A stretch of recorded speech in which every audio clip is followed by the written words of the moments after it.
Hey y'all, it's Nick from 3-2 Pitch, and welcome back to another video. In this one, we have our Giants insider. You may remember him. So we did a video with Drew, very first one on this channel, as a matter of fact, as a podcast.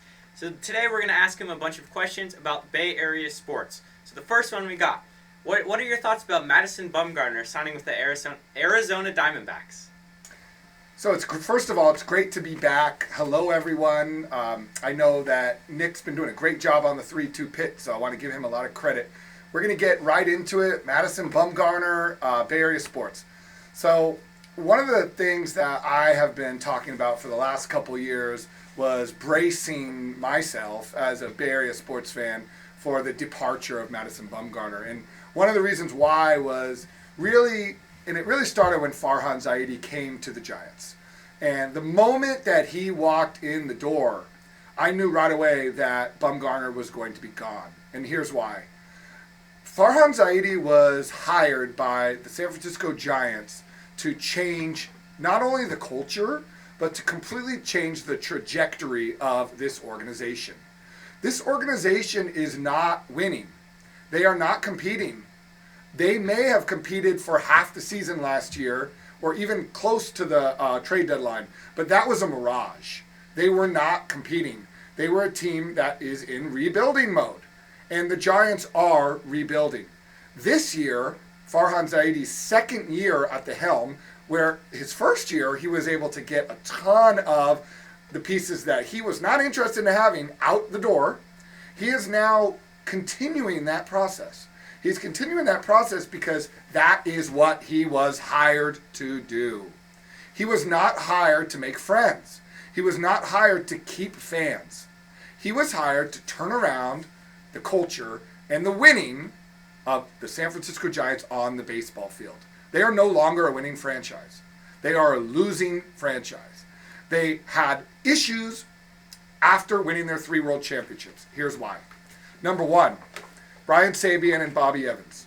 They gave out consolation contracts. Matt Cain, Aubrey Huff, Marco Scutaro, on and on and on. Guys that lived up to the past, that gave them what they needed to win world championships, but no longer had a future. Either because they didn't have the physical attributes to be able to compete anymore, because of age, or because of injuries. All 3 of those examples, they held on to them way too long, and because of that, they hamstrung themselves contractually, money-wise, and the fans may have enjoyed seeing these players finish off their careers with the Giants, but they were not able to continue and move forward. They were stuck in the past, and they were limited in what they could do. Even in a sport where there is no salary cap, there still is a budget, and there still is revenue sharing, and there still is a responsibility to the organization to make a profit. And I know fans don't want to hear that, but baseball teams need to make a profit. Maybe the New York Yankees are the exception to that rule, but other than that, most teams are making a profit. And the Giants are no different. So my second point being, Madison Bumgarner. Let's just go into his career as a Giant. He came up very young, when he was 19 years old. Immediately thrown into the fire. Helps the Giants win the World Series in his first full year. Pitches amazingly in the World Series. Fast forward to 2012. Injured for some of that year, injured for most of the postseason, comes back, pitches a gem in Game 2 of the World Series. A 2-0 win for the Giants. Wonderful, they win the World Series. Let's fast forward to 2014. The greatest postseason performance of all time. And it's safe to say that. I can say that. I can maybe even better than Bob Gibson in 1967. Madison Bumgarner pulled off a Houdini act. He did something that no one else had ever done before, which was not only start 2 games in the World Series, but come in on a 3rd game and absolutely dominate in more than just a relief appearance for 5 strong innings to not only win the game, but close out Game 7 of the World Series. One of the greatest performances of all time. Okay, let's fast forward to 2016, the next time the Giants make the postseason. They beat Nicholas Mets. He took down Noah Syndergaard in the wild card game. He was amazing. He was incredible. But they end up losing to the Cubs in the first round. Okay? After that is where everything has gone downhill since. Since that moment when the Giants blew Game 4 of the NLDS in 2016, the Giants' record is way below 500, way below their standard as an organization. And they have not been in rebuilding mode. They have tried to win. They signed Evan Longoria, or they traded for Evan Longoria and took on his contract. They have continued to buy. They have continued to bring in guys to try to help them. They brought in Jeff Samardzija, although that was 2016, to help. Okay? They still, Will Smith, they brought in veteran guys to try and win. The Giants are no longer a winning franchise. And Madison Bumgarner, in fast forwarding to 2019, 2018, he is no longer a frontline starter on a championship winning team. He is a solid number 2 or even a number 3, but he is not a number 1 starter. So let me get to the next point so I can get back to Nicholas. Everybody's talking about how the Giants should have offered him the same amount of money that the Diamondbacks offered him. The Diamondbacks offered him 5 years, $85 million. Why couldn't the Giants do that? Well, the Giants did offer him, not that contract, but more. They offered him 4 years, about $65 to $70 million. He didn't want to take it. He didn't want to be here anymore. Madison Bumgarner is no longer part of the future of the Giants. He's a smart man. He knows that. He knew that. Yes, he wanted that extra year. Yes, he wanted the $15 million of deferred money. But he knew that the Giants were moving in a different direction. He knew that Bruce Bochy is not here anymore and that it was time for him to move on. So he was looking at all of his suitors and he talked to his agent, and the Diamondbacks were ready to take him. The Diamondbacks have lost Patrick Corbin. They've lost Zach Greinke. They've traded Zach Greinke away, and they are still a competitive team. They have some really good young players. They have some pretty good veteran players. And they still have enough talent within their organization on the field at the big league level to compete with the LA Dodgers. In fact, they're the only team in the division that is going to compete with the LA Dodgers, because the Padres, until they do it, I don't believe it. And the Rockies and the Giants are no longer part of this division. They're just not. The Giants gave it a shot, but I'll be honest, it probably wasn't an overwhelming offer. It's time for the Giants to move on. It's not about the money. People have it twisted. It's about the future. It's about opening up spots for new players.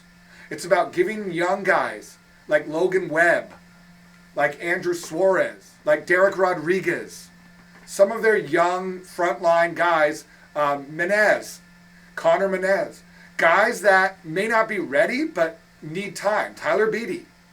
It's time for those guys to get a full workload and to see what they have. And I would not be surprised if they use the money that they saved on Bumgarner to sign Nick Castellanos. I wouldn't be surprised. And it would make perfect sense because he's a gap-to-gap hitter, and I think he'd be great. He's not a great defensive player, but so what? If they don't sign him, doesn't matter. They didn't re-sign Pilar, does not matter. They are not winning this year. So Giants fans, get over it. If you're a season ticket holder, give them up if you don't like it. I'm a Warriors season ticket holder, and I'm stuck with them.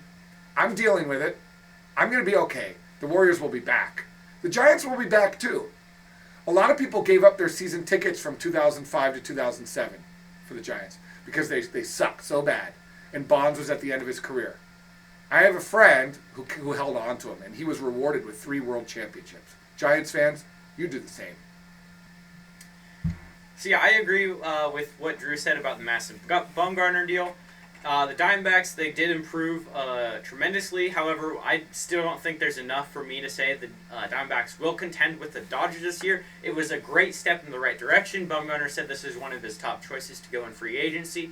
So, as a fan of the Mets, I get to see him probably more often now, in better chances for him to be in the postseason against the New York Mets.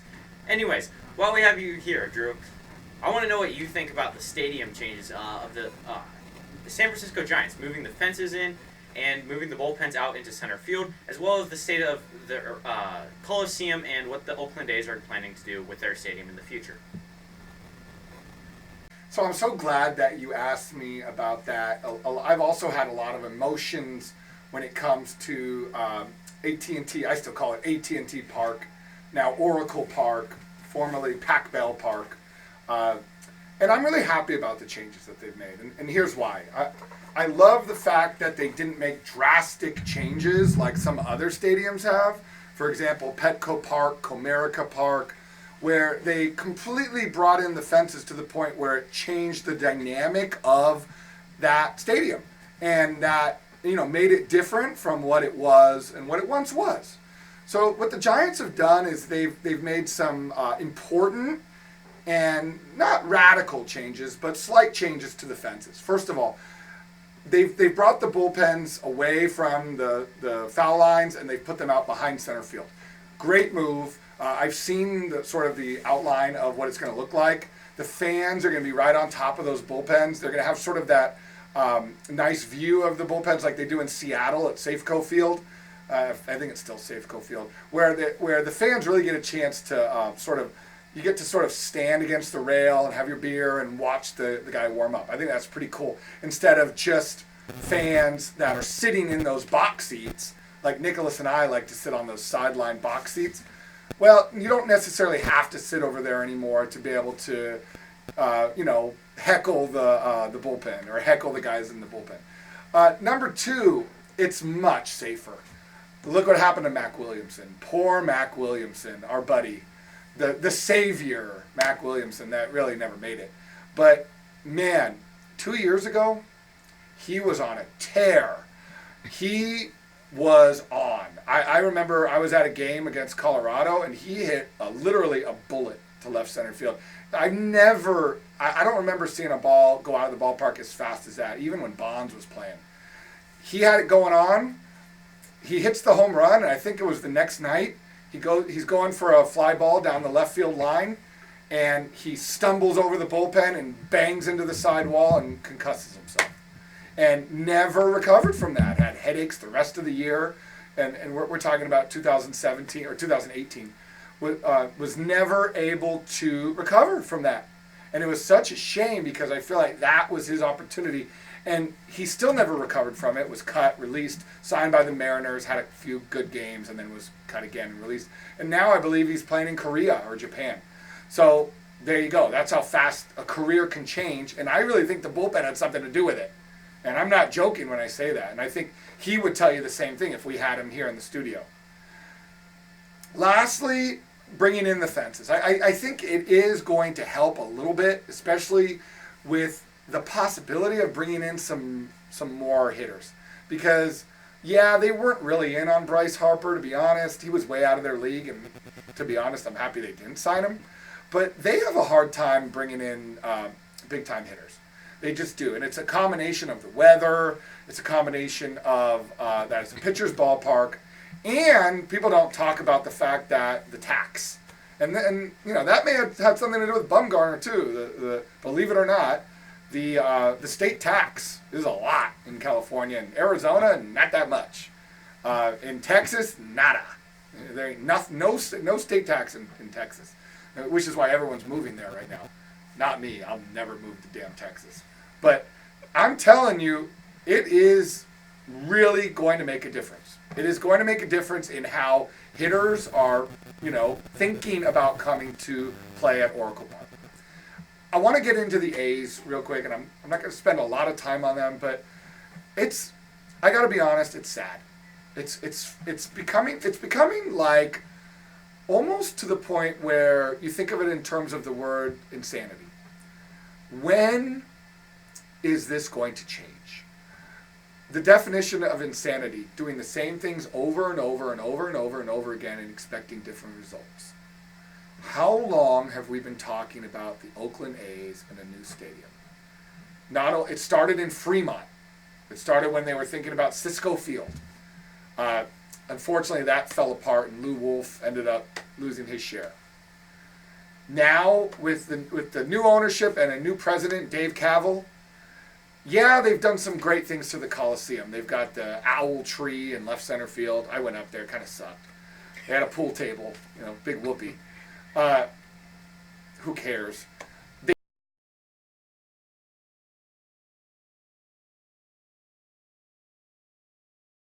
They've made some changes. They have food trucks outside. Whoop-de-doo. It's still the Oakland Coliseum, and it sucks. Howard Terminal is not going to happen. I can say that with a straight face. Howard Terminal is never going to happen. The city of Oakland is not on board with a new stadium. They showed it with the Raiders. They showed it with the Warriors. And they're going to show it with the A's. They will not build a new stadium in downtown Oakland at Howard Terminal in Jack London Square. It's not going to happen. The A's need to get that idea out of their head. They are a winning team. I talked about how the Giants are not a winning franchise. They are a winning team. They won 98 games last year. Their attendance was up.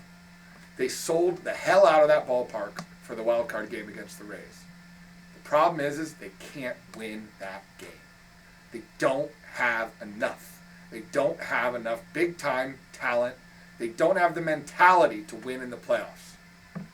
They have the mentality to be a really good regular season team, but they don't have the mentality to win in the playoffs. And it is time for the city of Oakland and the A's to understand that they need to move. It's time for them to move. They no longer can make it in this market. If they were able to make it in this market, they would have already had a stadium in place. Just like the Raiders realized it, just like the Warriors, although their situation was a little different because they privately funded their stadium at the Chase Center in San Francisco. The A's and the city of Oakland need to come to an agreement that it is not going to happen here. And they need to stop playing at the Oakland Coliseum. It's a joke. It's an absolute joke. They need to move to Las Vegas. It makes perfect sense. The Golden Knights have had more success than any other NHL expansion team. And I know some of you may not give a crap about the NHL. I do. I love the NHL. I could do a whole podcast on it. But they are doing amazingly in Las Vegas. They have a great team, a great fan base, and it just works. People gamble, they go out, they go to the hockey game. Then they go back to the casino. It makes perfect sense. It's going to work for the Raiders too. Don't sit here and tell me that there aren't going to be Green Bay Packer fans coming from, out in the frigid cold. They're going to come to Las Vegas. They're going to love it. They're going to fill up an entire 747 of Packer fans, more than that, to come watch their team play in Las Vegas.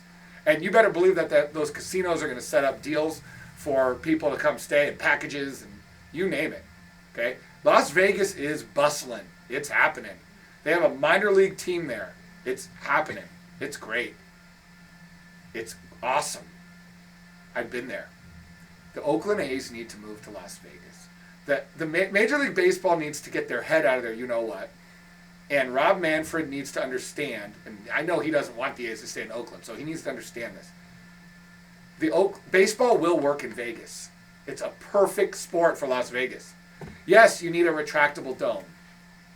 That's not a big deal. It's not that difficult, okay? Yeah, you can't play in 110-degree weather. I get it, okay? But there are some beautiful days in Las Vegas, especially in the fall and the spring. Well, guess what? Most of the season, the beginning and the end of the season is fall and spring. Yeah, you cover it up in the summertime. Move the A's to Las Vegas. It's a perfect fit. They'll be back together with the Raiders. This should happen in the next 3 years. And if it doesn't, be looking for places like Portland, New Mexico, wherever, okay? Wherever that you want to move this team. Virginia, okay, South Carolina, Tennessee. They need to move. They no longer work in the city of Oakland. The city of Oakland is not able to handle a professional franchise. If this doesn't happen in the next 3 to 5 years, I will be very, very shocked. So yeah, it'd be interesting to see what happens with the Giants stadium. I was a fan of the bullpens being super close, and I could go up to front row. As Drew and I said, we went to a game. Front row, Noah Syndergaard, New York Mets. That was an amazing experience, being able to sit front row right next to him, reach out almost, you could touch him. It was just an unreal experience. And besides they're moving to the bullpen, but from what I can see, it looks like you can go in different angles and see the bullpen, and I'm still a fan that you can easily access the bullpen. For the A's, it'll be interesting to see what they do. Like Drew said, I think it may be better for them to end up moving somewhere else, like Vegas. So it'd be sad to see another Bay Area team leave. But you know what? It may be better for just Oakland and the A's franchise and their future. So next up, finally, I want to ask for our older demographic. This may be for you. Because I want to know about Barry Bonds and what the future holds for him in the Hall of Fame, and should fellow PED users be allowed to be inducted into the Baseball Hall of Fame. So before I go into this answer, first I want to thank all of you for viewing, for following us. We really do appreciate it. You guys are a great audience, and tell your friends so that we can get more conversation going on, and we'd love to have your questions as part of our YouTube page. So please let us know what we can do for you to help. This is a question that, I know for some of you younger demographic, for you kids out there, you may not even really know, you may know who Barry Bonds was, you heard stories about him, but, you didn't experience him like I did. You didn't get a chance to watch him play every single day. And Barry Bonds was the greatest baseball player I've ever seen. And I didn't see Willie Mays play. I didn't see Babe Ruth play. I didn't see some of the other great hitters of all time, Ted Williams, play. But Barry Bonds is, and listen very carefully to how I respond to that question. Barry Bonds is the greatest baseball player I've ever seen. He's not the greatest hitter I've ever seen. The reason why he's the greatest baseball player I've ever seen is because he was the smartest baseball player that I ever saw. Barry Bonds he was a baseball genius. Let me give you a quick example. Barry Bonds used to, on charter flights, from and to games, he would often sit next to a player on the Giants, let's say Marvin Bernard, for example, and he would go through the scouting reports with some of these younger players, and he literally could tell a player, he could tell a hitter, the pitch sequence for an entire at-bat. Depending on when that pitch sequence was occurring, what inning it was, what the situation was as far as runners on base. Barry Bonds knew what was coming, and he wasn't cheating like the Houston Astros. Barry Bonds literally would take pitches that were about a centimeter off the plate, and he knew exactly if that was a ball or a strike. He knew the strike zone better than the pitchers knew their strike zone. He knew the strike zone better than the umpires knew the strike zone. Barry Bonds was a baseball god in a mental capacity. Now, if you think about his career from 1986 until 1998-99, when he started allegedly taking PEDs, and of course, most people believe he did, although it was never proven, but I believe he did. As a Giants fan, I can say that. He took PEDs. From that, for those 13 to 14 years, he still was the greatest player I had ever seen. He was not only a great hitter, he was a great outfielder. He did not have a great arm, but he had a quick release. He was a smart outfielder. He knew how to position himself out there. He always knew the scouting reports. Yeah, was he an a-hole? Yes. Was he completely irrational with the media? Yes. Was he a diva? Yes. Did he have an ego? Yes. That's what made him great. He was special. He was unique. Even someone like Jeff Kent should be in the Hall of Fame. Okay? He was probably the greatest second baseman of all time. But I could understand you being on the fence about Jeff Kent. 350 so home runs, a great, batting average, pretty good defensive player. He won an MVP. Barry Bonds won 7 MVPs. He's a Hall of Famer, and if he doesn't get in, I will no longer credit the Hall of Fame as any type of organization other than being a lackluster museum that really doesn't have any credibility in my mind. Thank you guys for watching. I really appreciate you having me today, Nicholas, and I hope you have a wonderful holiday season. Thank you all so much for watching this video. Especially thankful for Drew over here. He came out, he had his time, he invited me over, we recorded this podcast. Huge thanks for him. And for me, just make sure you guys need to subscribe. We have more podcasts coming, more videos, daily videos. Hopefully are coming every single day. I'm working towards it. Finals ended today, so that means I have a 2-week break. I'm gonna be, you better bet I'm gonna be pounding out so many videos for you guys for this next week. So yeah, make sure to hit that subscribe button. YouTube recommends you watch this video here, as well as my most recent uploads right here. Click right here to subscribe, and I'll see y'all in the next one.